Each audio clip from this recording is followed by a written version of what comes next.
Welcome to We Don't Have Cookies with your host, Jason Marshall.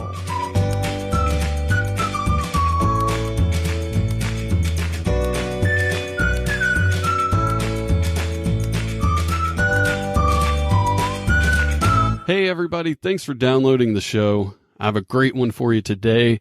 My guest is attempting to beat the world record for the tallest hat. The current record is 9 foot 9 inches. My guest has made a hat that is 18 foot 9 inches. He's currently awaiting confirmation from Guinness Book. I don't see how that is anything more than just a technicality. It's Odilon Ozare. How are you? I'm doing great. Thanks for having me on the show. Thanks for being on. I love that name. Is that your birth name? Part of it's my birth name. Part of it I've adapted similar to Coco Chanel. Her real name isn't Coco, of course. It's more of a nickname. So I would say in her image and some of my other designer image, I've slightly altered my birth name. It's very unique, which makes you stand out.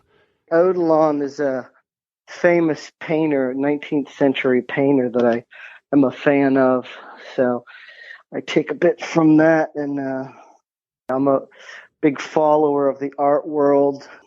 I follow a lot of French Impressionism, which was generally in France and Paris, where millinery, hat making was a major business at the time. Whereas now there may be a dozen or so milliners in a city like that. Back then, I believe there was 4,000 or 5,000 people who considered themselves milliners during the Impressionistic period. So I'm glad you brought that up, because I was going to mention that you are a fashion designer, specifically a milliner or a hat maker. So your love of art, that's what drew you into that line of work? I just feel like creative inspiration takes so many forms. I almost hate to pigeonhole myself, but I am a fan of art, and Degas is one of my favorites. Degas painted hats all the time. He painted milliners, hundreds and hundreds of paintings. So anyone who's a fan of art and Degas, or really any of the painters from that period, have certainly seen them painting hats, because hats were a major part of everyday life. You didn't go out with a hat. Now it's an accessory that few choose to use, especially males. But back then it was almost like going out without wearing pants on if you didn't have a hat on. So much different period. When did you decide to try to break the world record for the tallest hat? Well, I've been making hats for quite a while, and people would always say, "Oh, your hats are really great, Odilon. I really like the innovations you've made." They said, "You're great." And when I heard people say great, and I said, well, where can you go from great? And where you go from great is greatest. And so I said, I want to be the greatest hat maker of all times. And I started researching some of my fashion idols, and I looked at the great accomplishments they had made. And they'd made a lot of money and they'd have commercial success, but they were not the greatest at anything. So the tallest hat I could find from one of the most famous designers was Coco Chanel in the early 1950s, made a fascinator that had about a 20-inch feather on the top of a towering piece. A fascinator is the kind of hat that clips into your hair. It's almost like a little plate, and you can put accoutrements on it. Alexander McQueen, before he passed, rest in peace, he made some exaggerated headpieces, but none of them were the greatest. None of them were the tallest. So anyways, in an effort to go from great to being greatest, I went to Guinness and I asked them, what are the records in hat wear? Because that is my chosen field. They responded that the world's tallest hat is 9 feet, 9 inches tall. And I said, I can beat that. And that's, I guess, the long answer to how did I get started doing the tallest hat. Did you make the record-breaking hat on your first attempt, or did this take several tries to manufacture what you were looking for? My first attempt at making the world's tallest hat was actually a disaster. Caused me great physical injury. Oh my God! What happened? I was in bed for days after this happened. I'm not trying to be over dramatic, but I made a very tall hat. It was a little taller than the current one. and I was wearing it in my backyard. I had an assistant. I may have had two assistants, and I hadn't quite mastered balancing the hat. And the hat is fixed to my head to a certain degree. And so when I lost my balance and the hat fell, I fell with the hat. It smacked my head into the ground and contorted my back in a way that gave me, some swelling in my lumbar region. If you've ever had back pain, it's quite excruciating. So it took me a while to get back into shape to be able to do it again. I've since now, when I wear the hat, I wear a back brace in case I were to have an accident again. Wow. So when the hat fell, actually, I should mention, the hat fell and it basically shattered. The whole thing just totally fell apart. So I actually have the pieces of that original destroyed hat just in a pile on the side of my workshop. And Wow. I completely started from scratch because it was just not salvageable. There was just too much damage. I could have salvaged the felt probably, but I just decided to reinvest in a new roll of felt entirely. How long did it take for you to make the hat? I would say it took several weeks to make the hat. I didn't work on it all day long. I worked on it in my spare time. But there's several stages to making a hat. So if you want to go through the process of making hats, so if you start off with a form, so typically in millinery, you would hire a form builder to carve you a hat form out of wood. Very expensive, at a minimum several $100s for a hat form like that. And that would be for a simple hat. A complicated multi-piece wood form could cost you thousands of dollars, especially if you used a vintage one. So I didn't have a form, but what I did have is a telephone pole in my backyard in the alley. Nice. I went ahead and measured it. It's like a thinner old telephone pole, so it was perfect size to fit on a top hat. So what I did, the chemical that I use to stiffen my felt is called PVA. It's an alcohol-based stiffener. So I unrolled 20 feet of felt, wrapped it around the pole, pinned it in place. I used a ladder. And then I soaked it with PVA stiffener, left it overnight. My neighbors were looking over. They already know I'm kind of eccentric, but they looked over like I was crazy because I'm on a telephone pole wrapping a piece of felt with a little squirt bottle spraying it. So I said, "Hey, Mary, just making the world's tallest hat." And she said, "Odilon, you are something else." And I said, "Maybe we can have tea one day this week." And, I just kept going. So that's one step of making a hat. So then that dries and hardens, depending on how concentrated your stiffener formula is. I had to make it very concentrated to remain rigid for 20 feet. And then I used a traditional top hat form for the bottom, attached them together, and then, as always with hats, usually put some, ribbon, some feathers, or whatnot. On this one, I used some silk ribbon. I used some ostrich feathers, and then I made a peacock out of clay and glued little bits of dyed feather on it to make a miniature peacock to sit on the brim. Nice. And so that's how I made the hat.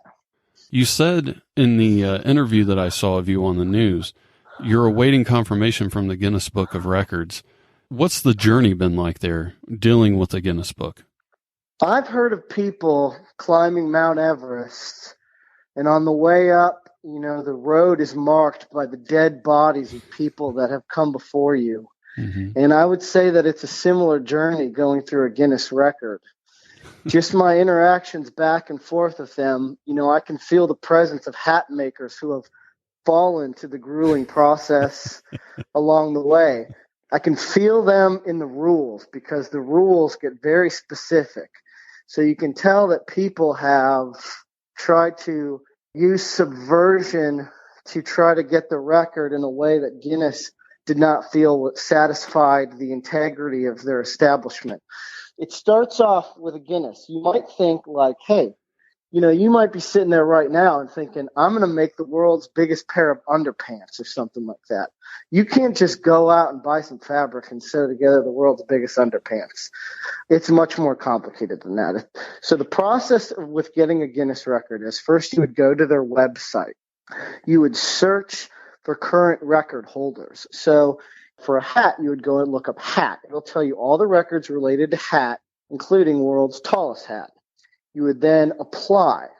Now, when you apply, it seems as though you are submitting your record attempt. Is kind of what it seems like when you're filling out the application. Really what you're doing is you're filling out an application just to have the guideline for your record sent to you.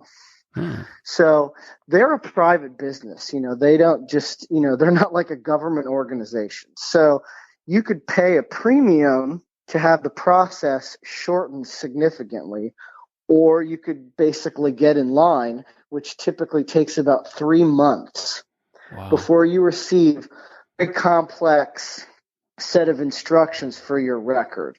For instance, I was given about a 2,000-word preamble to this, followed by a 32-page outline of rules and regulations for the record.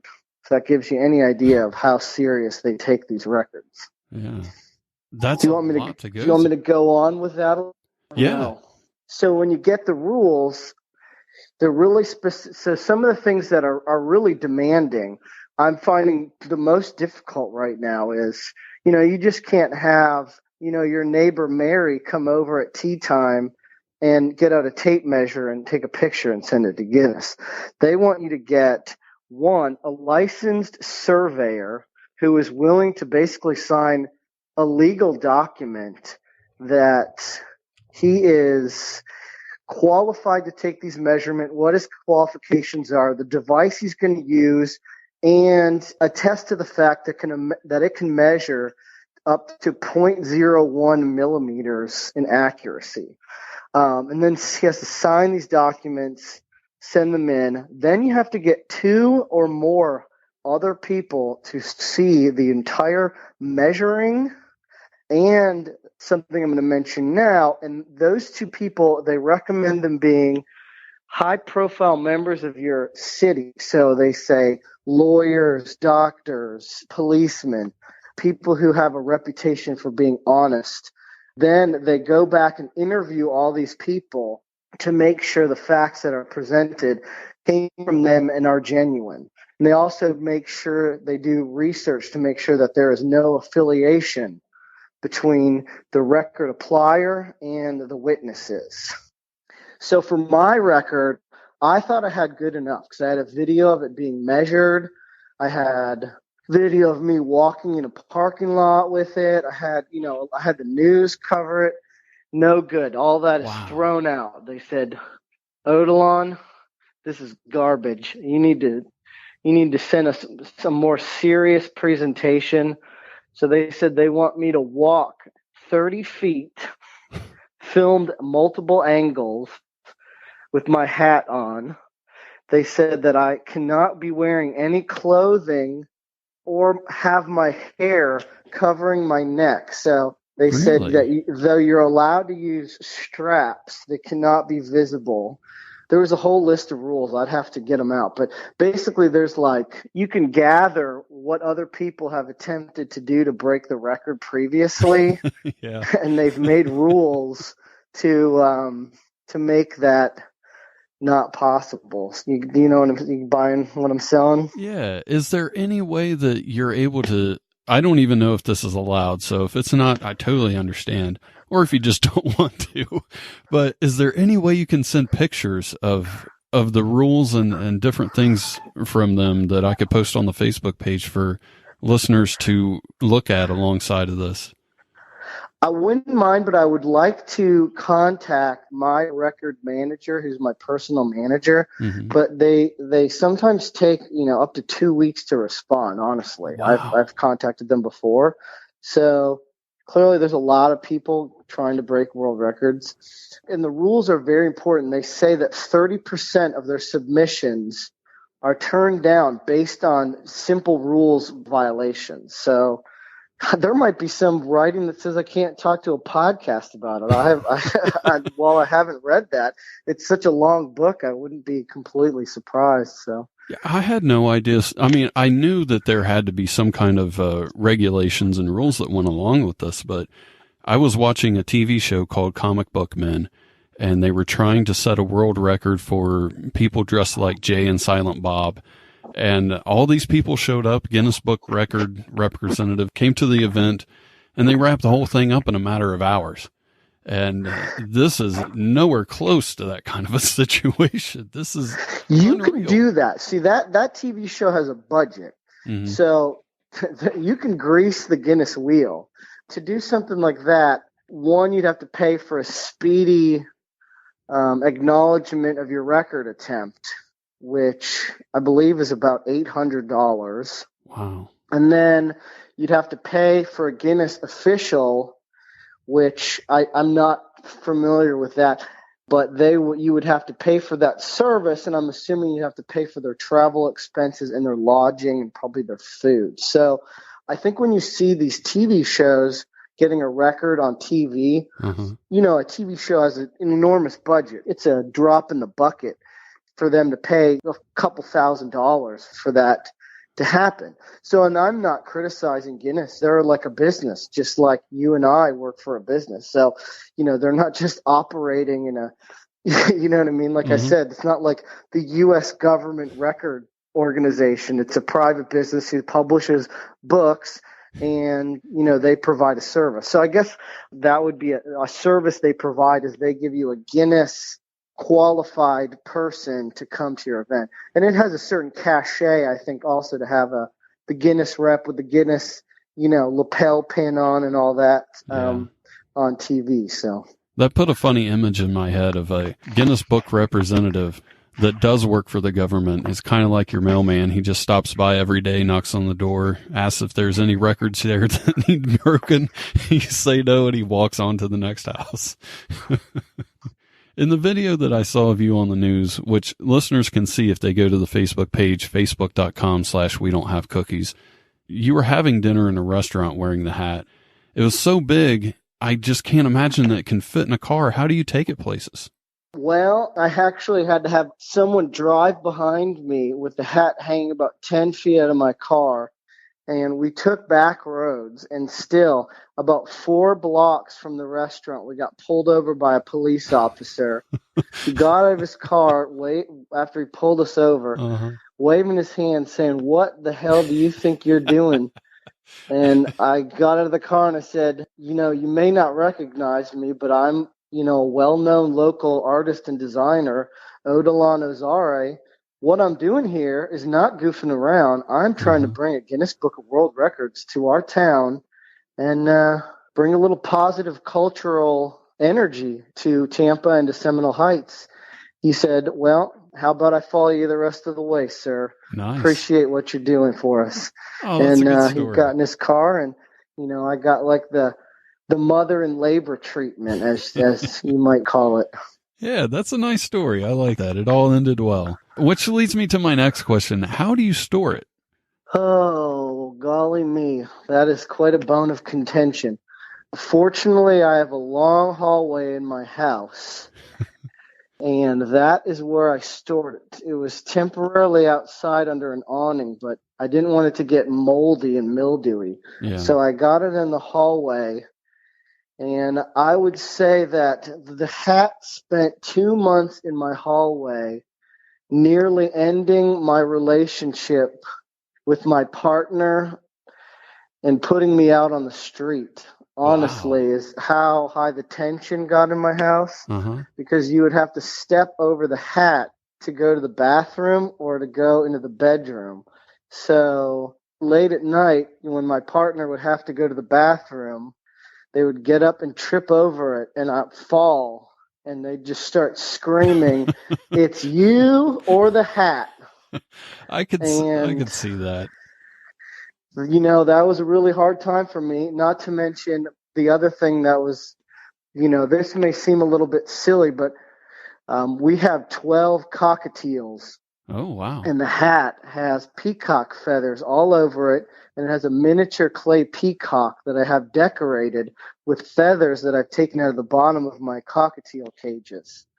They can see the hat from the hallway, from the living room, and I think they believe that the hat is either a giant bird or the bird on the brim is real, because they just stare at it all day, squawking angrily. Uh-huh. And so not only has it caused a rift between me and my partner, it's also caused a rift between me and my birds.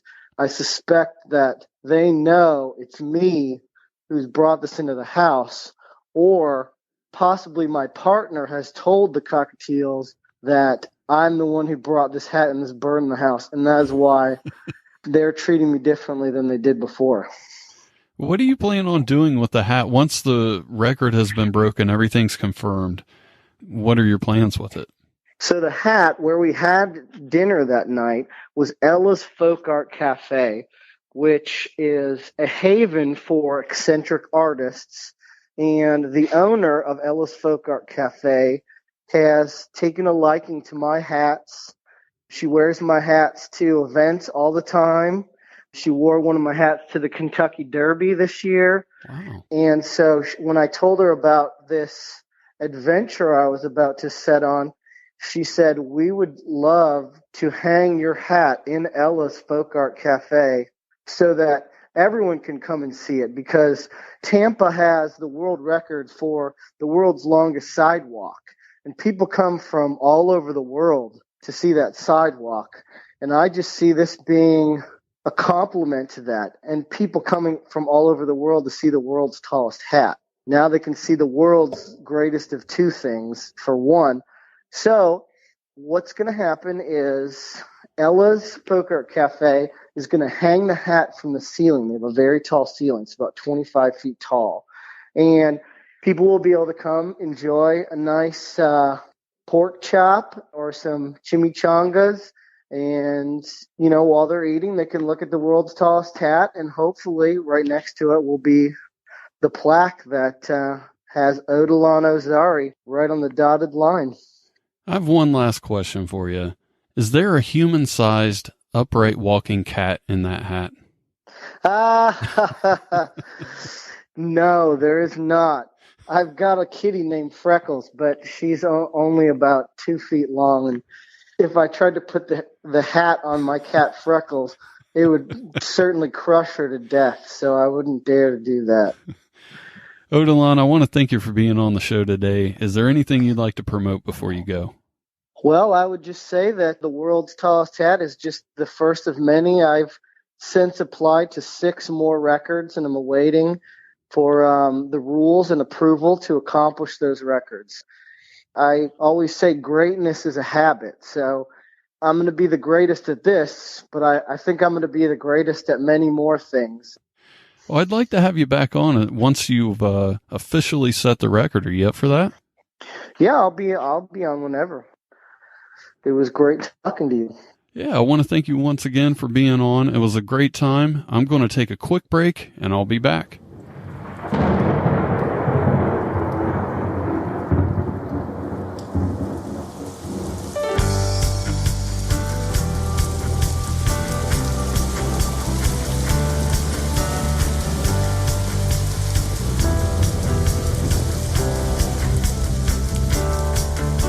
Some of us eat donuts, but some of us don't.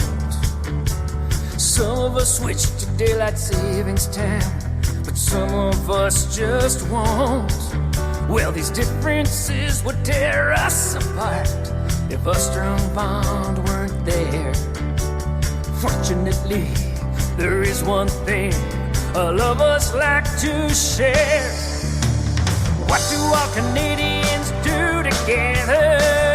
We talk about the weather. What do all Canadians do together? We talk about the weather. It's safer than talking politics, hockey, or religion. The weather's the only thing about which you can safely simplicity, the strong opinion. Doctor, preacher, fast food worker, and the guy who unclogs the drain speak the same language when they say, do you think it's gonna rain? The garden sure could use it. What do our Canadians do together? Talk about the weather. What do our Canadians do together? Talk about the weather. It's minus 30 out there, still minus 50, which we chill and the snow with misery. And I don't wanna be mean, but I blame the jet stream 'cause the track ain't southerly. And there's nothing you can do but just talking it through brings a smile to our cotton. We talk about the weather 'cause it almost always sucks. What do our Canadians do together? Talk about the weather. What do our Canadians do together? Talk about the weather. Spring's been kind of cool, I hope that it gets better. Talk about the weather. I'm feeling a chill, should I put on a sweater? Talk about the weather. Shoveling the snow is quite a large endeavor. Talk about the weather. Do you ever notice when it rains things get wetter? Talk about the weather. Kilopascals measure barometric pressure. Talk about the weather. These thunderstorms are freaking out my Irish setter. Talk about the weather. Yeah, it's just been chilly recently, eh? That's a cold wind coming in from the north. I guess probably northeast, actually. Supposed to get some rain, though, eh? You hear that? We're gonna get some rain. Good for the farmers. Bad for my hair. Yeah, at least you don't have to shovel it, though. Hey? Gonna be not long till winter now. What do you think? Yeah, it was a cold one last year, wasn't it? A lot of snow. I mean, I like the snow, but I don't like to shovel it. Yeah, you know what I mean? Oh, and then next week, I hope it's a good weekend, because I got the kids next weekend, you know, and I want to take them out, maybe out for a walk or something, but it's hard to tell, though, with all this rain we've been having. It's been pretty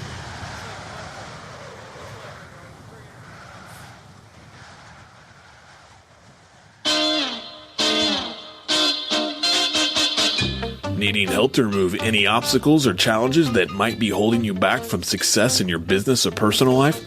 Let me help you create a course of action that will take you to the next level personally and professionally with some bad life coaching. And remember, being cute will get you far professionally and personally. Hey guys, let us know what you think of the show. Send an email to jason@wedon'thavecookies.com or call 929-266-9342 and leave a voicemail. With me right now is a man who hasn't been on the podcast since the Christmas 2017 episode. It's my former co-host for this month's Dumbass of the Year episodes. All the way from Auckland, New Zealand, is the incomparable Benny Mack. How you doing, man? Hell yeah, buddy! Oh man, I'm doing good. Hopefully my freaking microphone isn't peaking out. But ladies and gentlemen, I'm certainly peaking out. I'm over here. I'm enjoying a Kiwi summer. Man, oh man, what a good old time hanging out with Jason Marshall. He looks like a combination between Tiger Woods and Mark Zuckerberg. Am I right? I had somebody call me Mark Zuckerberg the other day on YouTube. Am I right, people? Can I get a hell yeah? Benny, you've had a very dramatic lifestyle change since we last talked on the show. You want to tell the listeners about that? Man, oh man, I've sized down. People, and I'm not talking about my waistline. Ladies and gentlemen, I'm off the grid.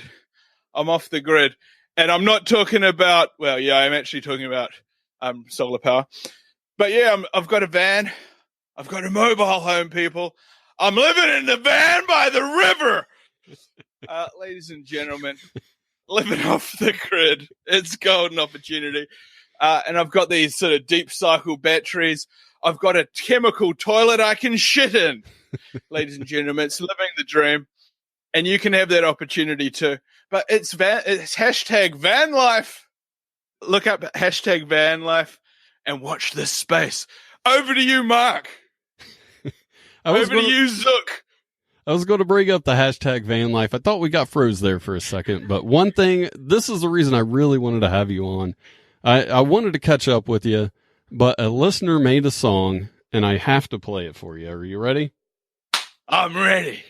Benny is on the air, just so you are all aware, because he's got something to share about his big long hair, because it would be nice for him to share that he loves to see everyone when he goes to the fair, and it's just lovely whenever he eats a pear. I do love to go see everybody when I'm there at the fair, and I can tell you, hey, if that's the vibe that people get, that whenever I appear, that love appears, well, man, oh man, let there be love. Wind it up, people. What's your favorite fair to go to? Good times. I'm quite partial to. It's basically the Sunday morning fair. It's more of a market, and it's at this place called Avondale. It's a great place. What I like to do is I like to get down there. You can get a bargain. You can get yourself a damn bargain. When I was a child, I bought a go-kart down there. I got it for a great price because it didn't have a steering wheel. I made one out of a piece of wood. You can get all kinds of bargains, but that's the kind of fair that I like to appear at. And man, oh man, I've had to cut my long hair because summer has appeared. And I thought, man, oh man, it's like there's a heat wave out here. No, I had like 3 yards of insulation attached to my cheeks and chin, and I can tell you, it's an enlivening experience when you get out the shears. I tell you that I had to go down to the local sheep shed, and what they do is the guy actually clamps you between his thighs, and he goes at your face with these shears. They're about this long, run off a whole hydraulic fucking actuator running through under the floorboards. And what happens if the sheep shits itself while it's being shorn? Doesn't matter. It just goes straight through, down and through the floorboards. So it's all good. I didn't shit myself, but man, oh man, I got a close shave. Yeah. Over to you, Zook. I think this is the first time I've ever seen you clean shaven, man. It took me off guard. That's for sure. One thing that's been taking a lot of other people off guard, though, is Amazon's Alexas. They've been acting weirdly lately and just laughing out of the blue. Do you have one of those? No, I don't. I know exactly what you're talking about. I've got a OK Google. You know what I'm saying? OK Google, what's the goddamn time? And then when she's like, the time is, shut the fuck up. I've had a hell of a lot of arguments with Google lately. What's your worst argument you've had with Google so far? When you call OK Google a cunt, do this, you cunt. It comes back at you with can't. I didn't say can't. Don't tell me what you can't do. What I can do is I say cunt. Not can't. The video version of this will be up on YouTube on Thursday. If you haven't seen Benny before, you need to watch the video. He's one of the most animated people on the planet, and audio just doesn't do this man justice. So hopefully we can do more videos in the future. Just make sure you subscribe to my YouTube channel. I'll have a link in the show notes. Unless you're watching this live on YouTube, then just click subscribe. Benny, is there anything you want to say before we go? I've just started a brand new Facebook live streaming channel platform. It's called Unofficial Live. So get on down to Unofficial Live. We're going to have the unofficial Mark Zuckerberg there live streaming. I'm going to be unofficial as fuck on that platform. Come on down if you want to be on the show. We're taking you as guests. We're taking me as guests. We're taking this guy, Mark Zuckerberg, as guest. Look at his face. That's me. Man, oh man, oh man. 20 billion people, can't be wrong. And we've got the rest of India. We're going to take over India, and we're getting on Webio chat. Oh, ole, ole, ole, ole. We're going to be getting the Chinese, all the Brazilians on boards. We are taking South America by storm. Southeast Asia, the Asia Pacific, and Europe, and Africa, and also the Stans. We're going to be going into the Eastern Bloc. Ladies and gentlemen, watch this space. 2020, 20 billion people, can't be wrong. Benny, thanks for being on the show today. I really appreciate it. Cheers, Zuckerberg. When it comes to being humble, no one's better than me. 'Cause I'm just so wonderful at showing humility. I am the best and you all know it. I've got a trumpet but I won't blow it. Never exercise my bragging rights. Under my bushel I hide 1,000 lights. I am far too handsome to fall prey to vanity. 'Cause everybody hates a show-off, and that's why everybody loves me.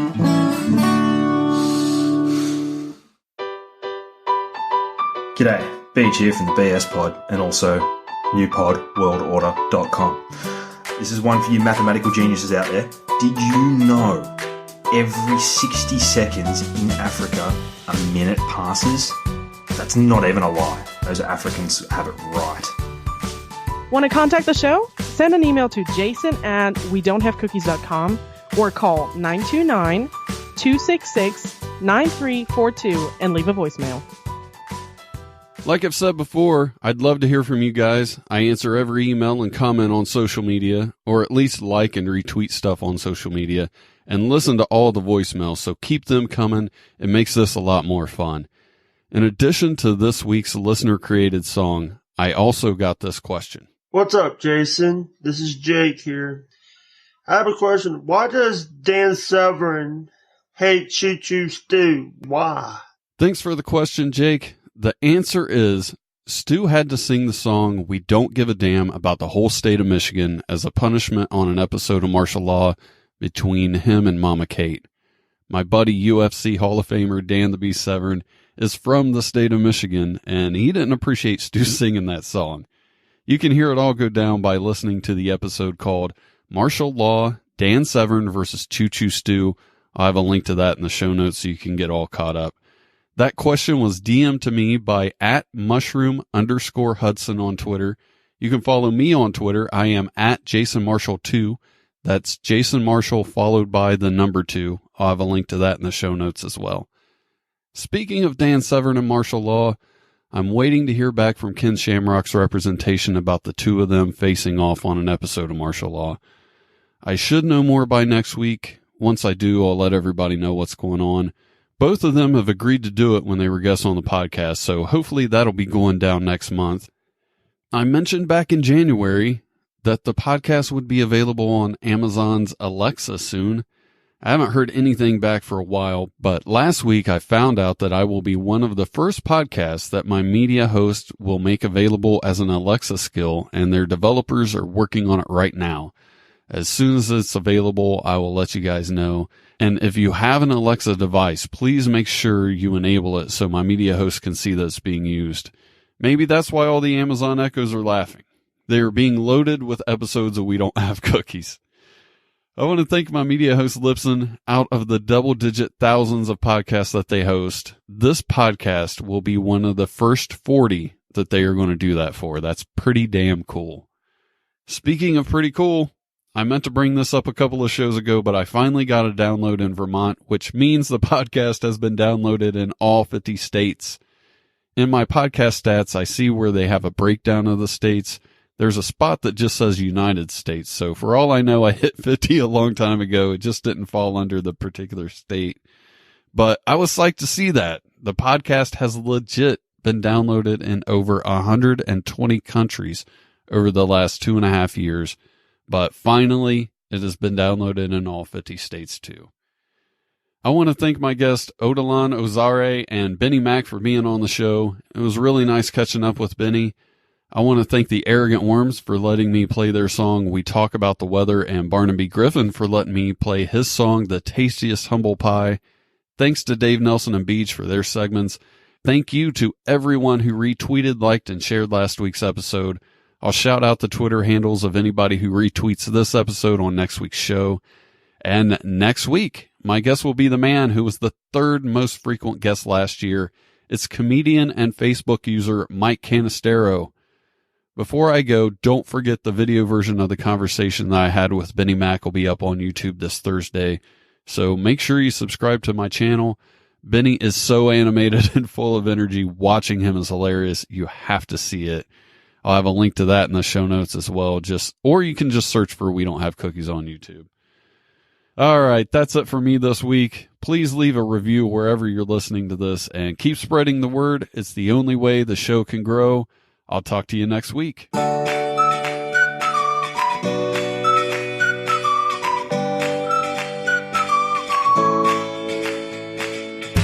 Thanks for listening. Tell your friends about the show and leave a review. See you next time.